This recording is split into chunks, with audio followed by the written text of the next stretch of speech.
لە سەراستی کەرکووک و بەغدا کار بۆ بەگرێ بەستکردنی وانە بێژانی خۆبەخشی خوێندنی کوردی لە پەروەردەی کەرکووک دەکرێت.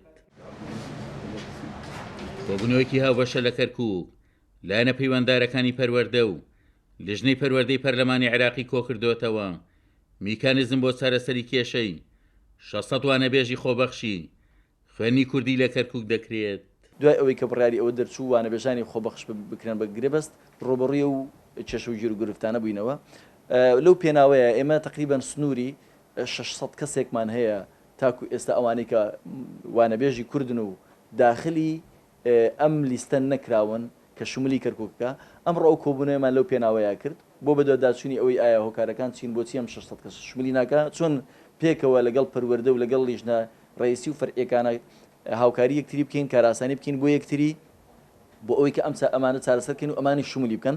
ئەمڕۆ گەیشتینە سیغەیەک لە ڕێکەوتن نووسراوێکی ڕسمی لە بەڕێوەبەرایەتی پەروەردەی کەرکووکەوە بەرز دەکرێتەوە بۆ وەزارەتی پەروەردە بۆ جێکردنەوەی ئەم ژمارەیەش لە وانەبێژانی کورد بۆ ئەوی کە داخڵی ئەم لیستە بکرێن و کێشەی ئەوانیشمان نەمێنێ.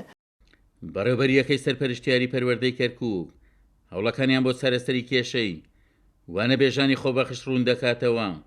ئەو ڕای دەگەێنێت بەم قۆناغەوە 1600 وانەبێژی خۆبەخشی کورد لە پەروەردەی کەرکووک دەکرێنە گرێبەست.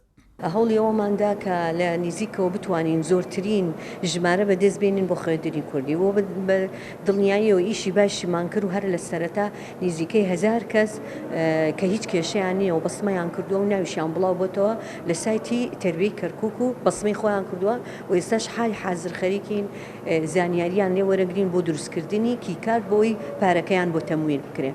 بەڵام ئەوەی کە مایەوە تەنها نزیکەی 600 ناوە کە ئەمانە سەر بە هەرێمی کوردستانن فەرمانەکانیان کە ئێمە کتابمان کرد لەسەر ڕۆشنایی کتابی ئێمە لە یەکەی سەرپەرشتیاری بۆ پەروەردەی کەرکووکمان کردووە و نووسراوەکەش لەبەردەستی خۆتانیشە کە ئەو کتابە لە 16 هەشتەوە کراوە. بەپێی بڕیارێکی حکوومەتی عێراق وانەبێژانی خۆبەخش دەکرێنە گرێبەست لە کەرکووک 1055 کەس لە بڕیارەکەی عێراق سوودمەند دەبن.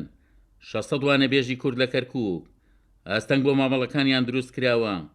باوڵی یەکەی سەرپەرشتیاری و نوێنەری کەرکووک لە لیژنەی پەروەردەی پەرلەمانی عێراق چارەسەر بەو کێشەیەش دەدۆزرێتەوە.